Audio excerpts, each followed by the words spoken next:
Hello everyone, let's start basic concepts and tax rates.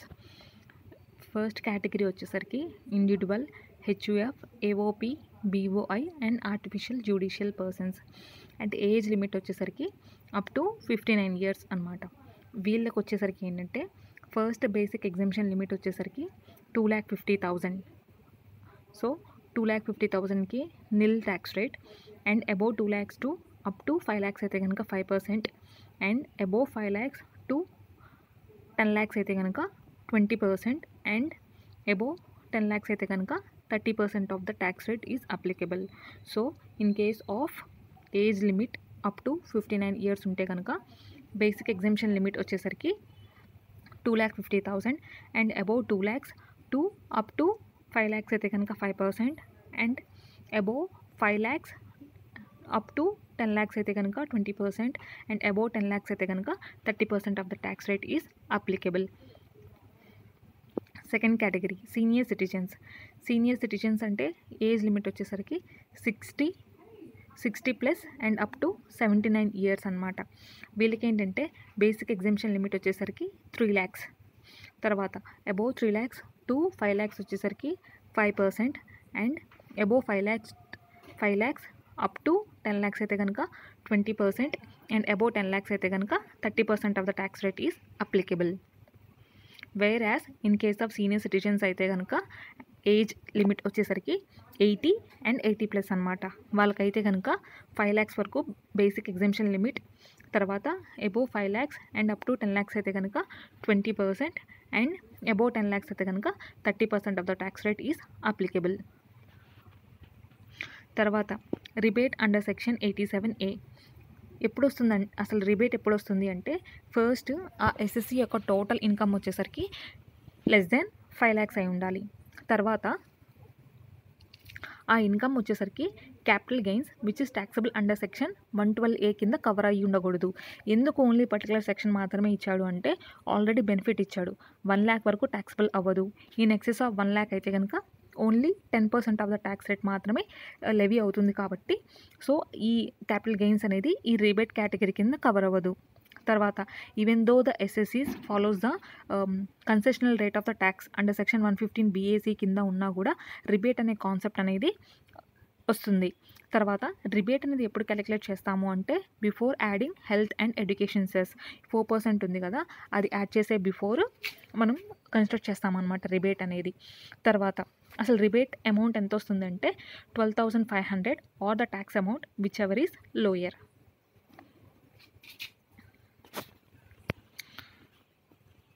First category ఇండివిజువల్స్ని చూసాం కదా. Second category వచ్చేసరికి firm or local authority. వీళ్ళకి వచ్చేసరికి flat rate of 30% is applicable. Company, in case of company is divided into 2 categories, domestic companies and foreign companies. Foreign companies అయితే కనుక undoubtedly 40% of the tax అనేది applicable అవుతుంది. Whereas in case of domestic companies వచ్చేసరికి మనం gross receipts or turn over up to 400 crores in the previous year 22-23 ఉంటే కనుక 25% of the tax rate అనేది applicable అవుతుంది. ఇన్ కేస్ ఆ turn over అనేది 400 crores కనుక ఎక్సీడ్ అయితే కనుక అప్పుడు 30% ఆఫ్ ద ట్యాక్స్ రేట్ అనేది అప్లికబుల్ అవుతుంది అనమాట. ఈ లిమిట్ వచ్చేసరికి ఏ ప్రీవియస్ ఇయర్కి కన్సిడర్ చేయాలి అంటే మనం ఎట్ ప్రజెంట్ ఉన్న ప్రీవియస్ ఇయర్కి ప్రీవియస్ 2 years చూసుకోవాలి. ఇప్పుడు మనకున్న ప్రీవియస్ ఇయర్ ఏంటి 24-25 కదా. సో ప్రీవియస్ 2 years అంటే ప్రీవియస్ ఇయర్ 22-23కి gross receipts or turn over అనేది అప్ టు 400 crores ఉంటే కనుక 25% of the tax rate is applicable. In other cases it is 30%. Cooperative సొసైటీకి వచ్చేసరికి అప్ టు 10,000 వచ్చేసరికి 10% of the tax rate, and above 10 lakhs up to 20,000 ఉంటే కనుక 20% of the tax rate, and above 20,000 ఉంటే కనుక 30% of the tax rate is applicable. ఇక్కడ దాకా slab rates cover అయిపోయినాయి. తర్వాత సర్చార్జ్ అంటే ఏంటి? ట్యాక్స్ ఆన్ ట్యాక్స్ అనమాట. అంటే ఇది మనం ఈ సర్చార్జ్ వచ్చేసరికి టోటల్ ఇన్కమ్ మీద మనం లెవీ చేయము. దేని మీద లెవీ చేస్తాము అంటే వచ్చిన ట్యాక్స్ మీద ట్యాక్స్ వేస్తామన్నమాట. So it is tax on tax. First category ఎవరు?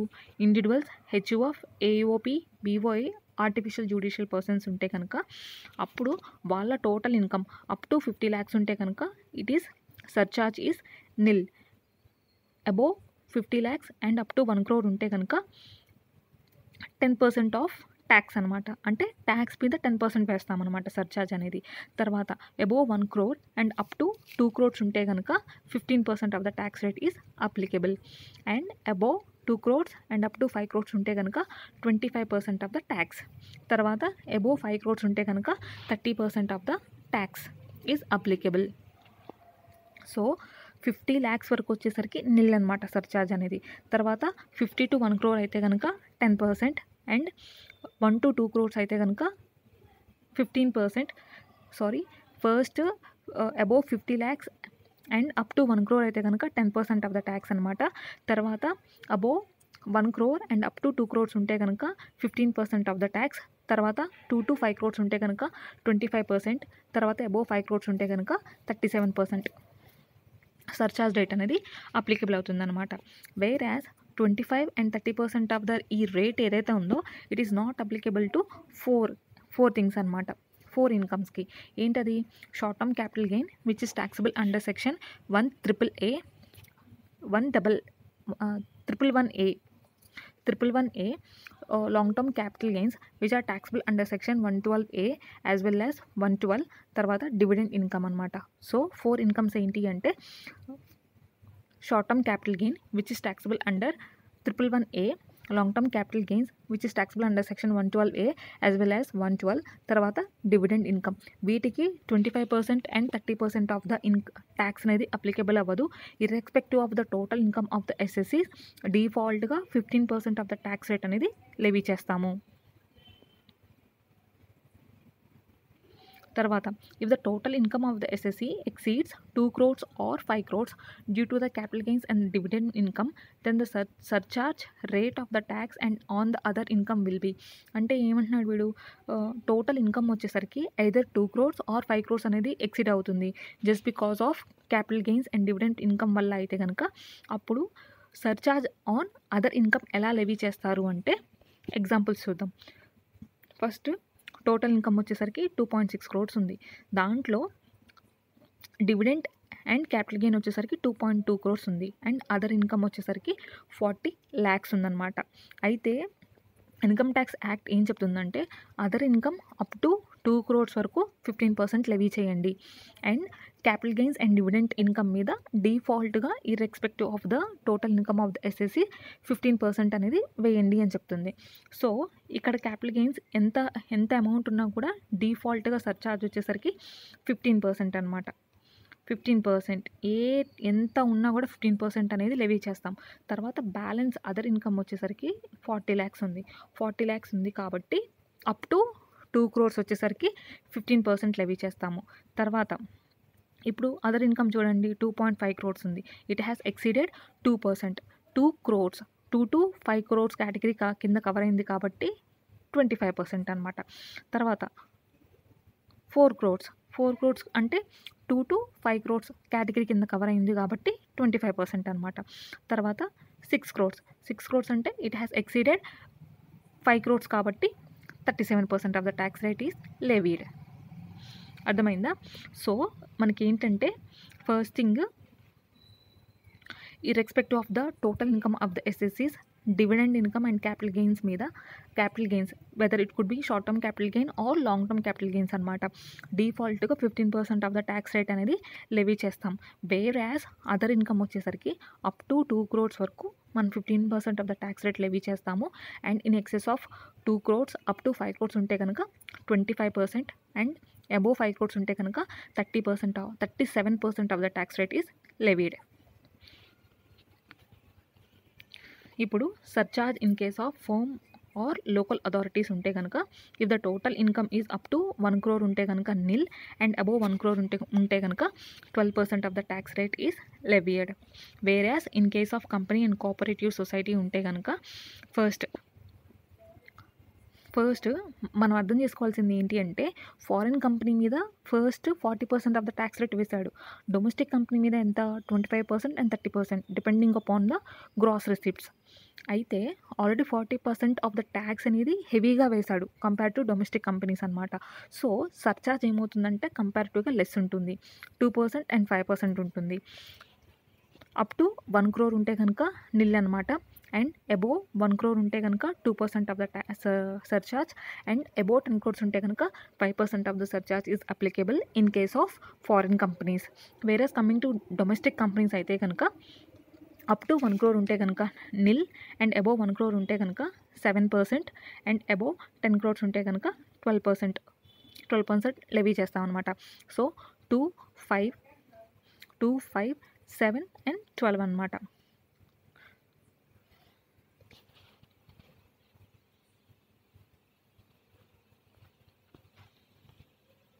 మార్జినల్ రిలీఫ్ అంటే ఎప్పుడు వస్తుంది? The tax exceed the income due to surcharge. అంటే సర్చార్జ్ యాడ్ చేయటం వల్ల total tax liability of the SSC వచ్చేసరికి ఇన్కమ్ని ఎక్సీడ్ అవుతుంది. అలాంటి సిచ్యువేషన్స్లో కొంత రిలీఫ్ అనేది ఇస్తారు. దాన్నే మార్జినల్ రిలీఫ్ అంటారు. ఇది ఎలా క్యాలిక్యులేట్ చేస్తారు అంటే, ఫస్ట్ మనము ఒరిజినల్ ట్యాక్స్ అమౌంట్ క్యాలిక్యులేట్ చేస్తాం. ఒరిజినల్ ట్యాక్స్ లయబిలిటీ ఏదైతే ఉందో అది క్యాలిక్యులేట్ చేస్తాం అనమాట. క్యాలిక్యులేట్ చేసిన తర్వాత మనము సెకండ్ స్టెప్లో ఏం చేస్తామంటే, calculate the tax on 50 lakhs or 1 crore, 2 crores or 5 crores in case of individuals అనమాట. ఎందుకు అంటే ఈ లిమిట్స్ క్రాస్ అయినప్పుడే అడిషనల్గా సర్చార్జ్ వస్తుంది. 50 lakhs వరకు అయితే నిల్. ఇన్ ఎక్సెస్ ఆఫ్ 50 lakhs అయితే కనుక అప్పుడు ఏమవుతుంది? 10% వస్తుంది. ఇన్ ఎక్సెస్ ఆఫ్ 1 lakh అయితే అదే 1 crore అయితే కనుక 15%. In excess of 2 to 5 crores అయితే కనుక 25%. ఇన్ ఎక్సెస్ ఆఫ్ 5 crores ఉంటే కనుక 37% ఆఫ్ ద సర్చార్జ్ అనేది లెవీ అవుతుంది. కాబట్టి సో ఫస్ట్ ఈ లిమిట్స్ మీద క్యాలిక్యులేట్ చేస్తామన్నమాట. Whereas in case of firm 1 crore and in case of companies అయితే 1 crore ఆర్ 10 crores వరకు మనం ట్యాక్స్ క్యాలిక్యులేట్ చేస్తాం. అయితే ట్యాక్స్ క్యాలిక్యులేట్ చేసినప్పుడు ఓన్లీ సర్చార్జ్ని మాత్రమే ఇంక్లూడ్ చేసుకుంటాం, కానీ సెస్ని అయితే ఇంక్లూడ్ చేయము.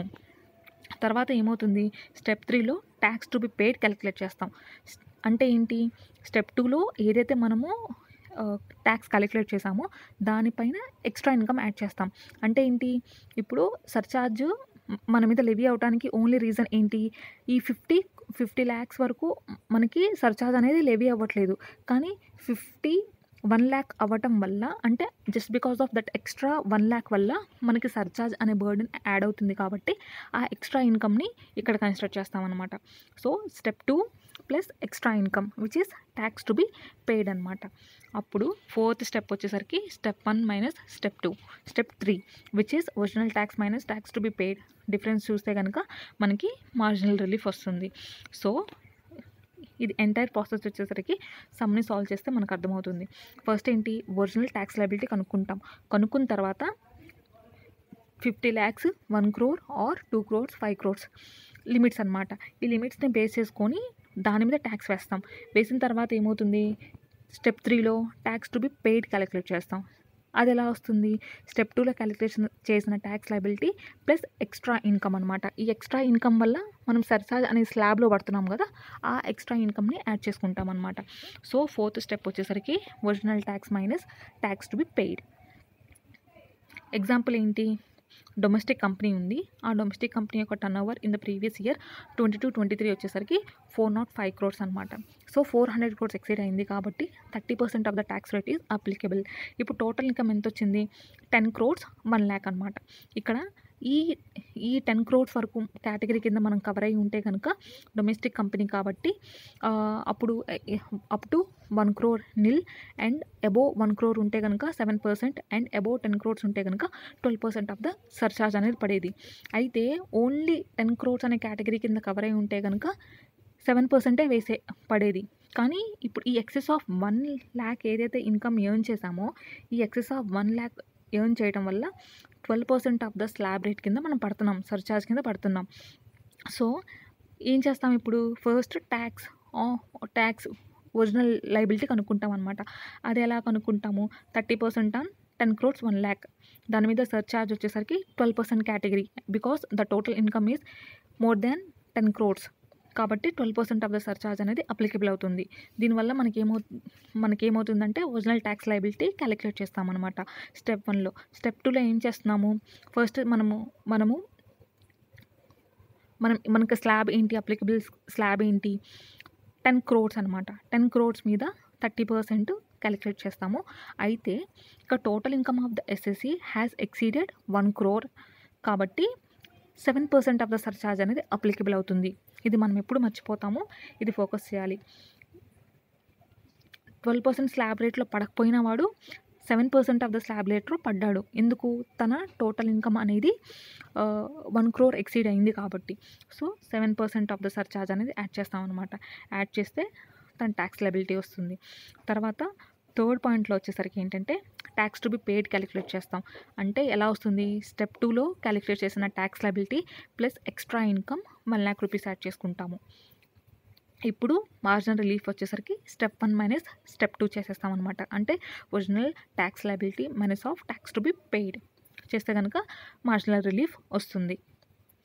2-3 ఎగ్జాంపుల్స్ తీసుకొని చేయండి, కాన్సెప్ట్ క్లారిటీ వస్తుంది. ఫస్ట్ ఏంటంటే ఒరిజినల్ ట్యాక్స్ లయబిలిటీ కనుక్కుంటాం. అంటే ఏ స్లాబ్ కింద పడుతుందో, టోటల్ ఇన్కమ్ ఏ స్లాబ్ కింద పెడుతుందో దాని ప్రకారం అప్లికబుల్ సర్చార్జ్ అనేది క్యాలిక్యులేట్ చేస్తాం. సెకండ్ కేటగిరీ ఏం చేస్తామంటే ఇన్కమ్ పలానా లిమిట్ క్రాస్ అవ్వటం వల్ల సర్చార్జ్ లిమిట్ ఎక్సీడ్ అప్లికబుల్ అవుతుంది కదా, సో అంతవరకు కన్స్ట్రక్ట్ చేస్తామన్నమాట. ఇక్కడ 10 crores 1 lakh అనమాట. జస్ట్ బికాస్ ఆఫ్ ఈ 1 lakh వల్ల 12% ఆఫ్ ద స్లాబ్ కింద వీడు పడుతున్నాడు. సో అది ఎక్స్ట్రా ఇన్కమ్గా కన్స్ట్రక్ట్ చేస్తాం. ఆ 1 lakh వచ్చేసరికి అప్ టు 10 crores. 10 crores కింద ఎంత సర్చార్జ్ అప్లికబుల్ అవుతుంది, 7% అప్లికబుల్ అవుతుంది. అంత కనుక్కుంటాం. దానికి మళ్ళీ ఎక్స్ట్రా ఇన్కమ్ యాడ్ చేసుకుంటే ట్యాక్స్ టు బి పెయిడ్ వస్తుంది. So difference between the original tax liability and tax to be paid వచ్చేసరికి మార్జినల్ రిలీఫ్. ఎంసీక్యూస్లో అడగొచ్చు ఈ కాన్సెప్ట్ని, మార్జినల్ రిలీఫ్ని. తర్వాత ఇప్పుడు చెప్పబోయే ఈ 4 కేటగిరీస్ వచ్చేసరికి ఏంటి అంటే ఎస్ఎస్సి వచ్చేసరికి జనరల్ ట్యాక్స్ రేట్స్ ఫాలో అయినా లేదా కన్సెషనల్ ట్యాక్స్ రేట్స్ ఫాలో అయినా కూడా ఈ ఇన్కమ్స్ ఉంటే కనుక weather it could be short term capital gain, long term capital gain, winnings and lotteries ఉంటే కనుక ఏదైతే రేట్స్ స్పెసిఫై చేస్తున్నాడో అది కంపల్సరీ డిఫాల్ట్గా వేయాల్సిందే. ఏంటవి, short term capital gains which are taxable under 111A at the rate of 15%, long term capital gain which are taxable under section 112A as well as 112. తర్వాత winnings or lotteries అనమాట under section 115BB at the rate of 30% అనమాట. So short term capital gains, long term capital gains and winnings and lotteries అనమాట. వీటికి వచ్చేసరికి specify చేసిన tax రేట్సే applicable అవుతాయి whether the SSC follows general slab rates or concessional tax rates అనమాట. అది తర్వాత కన్సెషనల్ ట్యాక్స్ రేట్స్ అనమాట అంటే ఏంటి, దీని కింద 5 సెక్షన్స్ కవర్ అయి ఉన్నాయి. ఏంటి, 115BAA దాంట్లో ఏం కవర్ అయి ఉంటుందంటే income of domestic companies. Applicable tax rates వచ్చేసరికి 22%, 10% అండ్ 4%. ఈ 10% ఆఫ్ ద సర్చార్జ్ వచ్చేసరికి డిఫాల్ట్గా irrespective of the income of the ఎస్ఎస్సీస్ ఈ 10% ఆఫ్ ద సర్చార్జ్ అనేది కంపల్సరీగా లెవీ చేయాల్సిందే. Whereas coming to general slab rates అయితే కనుక, జనరల్ ట్యాక్స్ రేట్స్ ఫాలో అయితే కనుక ఎస్ఎస్సీస్ depending upon the total income of the SSC మనం సర్చార్జ్ అనేది లెవీ చేస్తాం. Whereas coming to the concessional tax rates అయితే కనుక irrespective of the total income of the ఎస్ఎస్సీస్ కంపల్సరీ సర్చార్జ్ అనేది at the rate of 10% is levied. తర్వాత 115BAB. ఈ BAB కింద ఏది కవర్ అవుతుందంటే income of the new manufacturing domestic company or electricity generating company which has been set up on or after 1st October 2019 అనమాట. ఈ కంపెనీస్కి applicable tax rate వచ్చేసరికి 15%, 10% and 4% అనమాట. తర్వాత 115BAC. Income of individual HUF, AOP, BOI or artificial judicial persons అనమాట. వీటికి separate slabs ఇచ్చాడు, discuss చేద్దాం. తర్వాత 115BAD. BAD కింద ఎవరు కవర్ అవుతారు, income of the resident cooperative societies అనమాట. కోఆపరేటివ్ సొసైటీస్ వీటికి అప్లికబుల్ ట్యాక్స్ రేట్ వచ్చేసరికి 22, 10 అండ్ 4% అనమాట. తర్వాత 115BAE. ఇక్కడ ఎవరు కవర్ అవుతారు, income of new manufacturing resident cooperative societies అనమాట. ఇది కూడా మ్యానుఫ్యాక్చరింగే, but it is cooperative societies అనమాట. 115 BAB కింద మ్యానుఫ్యాక్చరింగ్ కంపెనీ వస్తుంది. ఇక్కడికి వచ్చేసరికి ఏంటంటే manufacturing resident cooperative society 115 BAE కింద. అండ్ ట్యాక్స్ రేట్స్ వచ్చేసరికి 15%, 10% అండ్ 4%. ఇక్కడ మనం గమనించుకుంటే 115 BAA కింద డొమెస్టిక్ కంపెనీ ఉంది, అలాగే 115 BAD కింద రెసిడెంట్ కోఆపరేటివ్ సొసైటీస్ ఉన్నాయి. ఈ రెండిటికి సేమ్ ట్యాక్స్ రేట్స్ ఉన్నాయి. తర్వాత 115 BAB కింద న్యూలీ మ్యానుఫ్యాక్చరింగ్ కంపెనీస్ ఉన్నాయి. తర్వాత 115 BA కింద న్యూ రెసిడెంట్ కోఆపరేటివ్ సొసైటీస్ అనమాట. New manufacturing resident cooperative societies ఉంది. వీటికి వచ్చేసరికి 15, 10 and 4% of the tax rates are applicable. తర్వాత మనము ఈ కన్సెషనల్ రేట్స్ ఆఫ్ ట్యాక్స్ కనుక మనం ఆప్ట్ చేసుకుంటే కనుక కొన్ని బెనిఫిట్స్ అండ్ డిడక్షన్స్ అనేది అవైలబుల్గా ఉండవు. ఏంటి అంటే అవి సెక్షన్ 10AA సెజ్ బెనిఫిట్స్ అనమాట. అంటే మనం సెజ్లో కనుక ఏదన్నా బిజినెస్ కానీ ఆపరేషన్స్ కనుక చేస్తుంటే కనుక ఫస్ట్ 5 years వచ్చేసరికి 100% ఆఫ్ ద డిడక్షన్స్ అనేది వస్తుంది. తర్వాత నెక్స్ట్ 5 years కనుక 50% ఆఫ్ ద బెనిఫిట్ అనేది వస్తుంది అనమాట. సో ఏదైతే ఆ benefit under which is covered under section 10AA it is not available when we follow the concessional rates of the taxes. తర్వాత additional depreciation. తర్వాత third one section 33AB and 33ABA అంటే tea, rubber, కాఫీకి కొన్ని benefits ఉన్నాయి కదా, అవి కూడా cover అవ్వవు అనమాట. తర్వాత section 35 scientific research, 35AD specified business, 35 CCC agricultural projects, 35 CCD skill development projects. And chapter A deductions కూడా ఉండవు except 80JJAA and 80M. 80M వచ్చేసరికి inter corporate dividends and 80JJAA వచ్చేసరికి అడిషనల్ ఎంప్లాయీ కాస్టెస్ అనమాట. తర్వాత special note for 115 BAB and BAE. ఇదేంటి 115 BAB అంటే new manufacturing domestic company. తర్వాత 1 BAE వచ్చేసరికి newly manufacturing resident cooperative societies అనమాట. ఇవి రెండు మ్యానుఫ్యాక్చరింగ్కి సంబంధించినవి. వీటికి స్పెషల్ నోట్ ఏం చెప్తున్నాడు అంటే the following businesses are not eligible for section 115 BAB and BAE. అంటే 15% కింద కవర్ అవ్వవు, కేటగిరీ కింద కవర్ అవ్వవు. అయితే మనం 25% వేయచ్చు అనమాట ట్యాక్స్ రేట్ వచ్చేసరికి. ఏంటి? Printing of the books, productions of the films, mining, development of the computer software, conversions of marble into slabs and bottling of the gas into cylinders అనమాట. వీటిని మ్యానుఫ్యాక్చరింగ్ యాక్టివిటీస్గా కన్సిడర్ చేయట్లేదు. అందుకని 15% ఆఫ్ ద ట్యాక్స్ రేట్ అనేది వీటి మీద పడదు. మనం 22% of the tax rate అనేది లెవీ చేయొచ్చు. తర్వాత 115 BAC income of any individual HUF, AOP, BOI or artificial judicial persons. క్వశ్చన్లో డిఫాల్ట్ ట్యాక్స్ రెజీమ్ అంటే 115 BAC మనం కన్సిడర్ చేయాలి. ఇప్పుడు జనరల్ ట్యాక్స్ రేట్స్ లేవు, ఇంకా 115 BACనే కన్సిడర్ చేయాలి. ఇన్ కేస్ క్వశ్చన్లో కనుక shift out of the default tax regime అంటే కనుక అప్పుడు జనరల్ స్లాబ్ రేట్స్ కన్సిడర్ చేయాలి. అంటే డిఫాల్ట్ ట్యాక్స్ రెజీమ్ వచ్చేసరికి 115 BAC. షిఫ్ట్ అవుట్ అని మెన్షన్ చేసినప్పుడు మాత్రమే మనము జనరల్ ట్యాక్స్ రేట్స్ కన్సిడర్ చేయాలన్నమాట. ఇక్కడ 115 BAC కింద బేసిక్ ఎగ్జామ్షన్ లిమిట్ వచ్చేసరికి 3 lakhs అనమాట. 3 lakhs to 6 lakhs ఉంటే కనుక 5%, 6 lakhs to 9 lakhs ఉంటే కనుక 10%, 9 to 12 lakhs ఉంటే కనుక 15%, 12 to 15 lakhs ఉంటే కనుక 20% అండ్ అబోవ్ 15 lakhs ఉంటే కనుక 30%. ఇక్కడ మనం ఫోకస్ చేయాల్సిన విషయం ఏంటి అంటే 25% స్లాబ్ రేట్ లేదు. డైరెక్ట్గా 20 నుంచి 30కి జంప్ అయ్యాడు వాడు, 25% లేదు. తర్వాత following benefits will not be available. మనం 115 BAC తీసుకుంటే కనుక ఈ ఫాలోయింగ్ బెనిఫిట్స్ లేవు. ఏంటది? సేమ్ ఇందాక 115 BAB, BAA, BAE, BAD చూసినప్పుడు కొన్ని బెనిఫిట్స్ లేవు అనుకున్నాం కదా, సేమ్ అవే BAC కింద కవర్ అవుతాయి. కొన్ని ఎడిషనల్స్ ఉంటాయి అన్నమాట. ఏంటి అవి అంటే section 10AA additional depreciation, 33AB, 33AB, ABA, 35 CCC, 35 AD, 35 scientific research and chapter 6A deductions అనమాట. ఎక్సెప్ట్ 80 JAA, తర్వాత 80 CCD సబ్సెక్షన్ 2 అనమాట. అంటే employees contribution to national pension scheme. తర్వాత 80 CCH subsection 2 central government contribution to Agnipath scheme అనమాట. Agnipath scheme. తర్వాత salary allowances except daily conveyance or travelling allowances అనమాట. అంటే ఇవి 3 మాత్రమే ఎలో చేస్తాడు. శాలరీ అలవెన్స్ అయితే రాదు. తర్వాత leave travel concession, interest deductions on self occupied property. తర్వాత శాలరీ డిడక్షన్స్ వచ్చేసరికి professional tax and entertainment tax benefit అయితే ఉండదు, కానీ standard deductions at the rate of 50,000 ఏదైతే ఉందో అది వస్తుంది. 50,000 వస్తుంది, కానీ standard deductions, professional tax and entertainment tax అయితే రాదనమాట.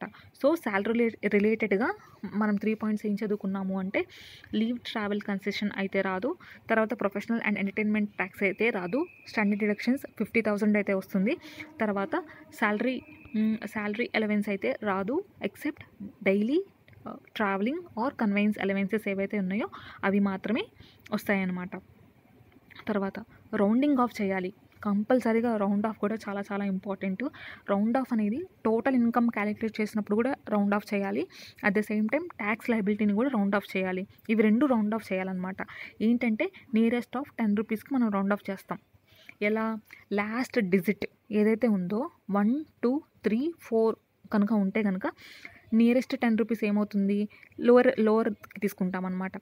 తర్వాత 5, 6, 7, 8, 9 ఉంటే కనుక హైయెస్ట్ పొజిషన్కి తీసుకుంటాం, అప్పర్ పొజిషన్ తీసుకుంటాం. అంటే ఇక్కడ ఎగ్జాంపుల్ నేను ఏం చెప్పాను, 514 రూపీస్ ఉన్నాయనుకోండి, అంటే 4 లాస్ట్ డిజిట్ వచ్చేసరికి. సో లోయర్ లిమిట్ ఏమవుతుంది, 510 రూపీస్ అవుతుంది.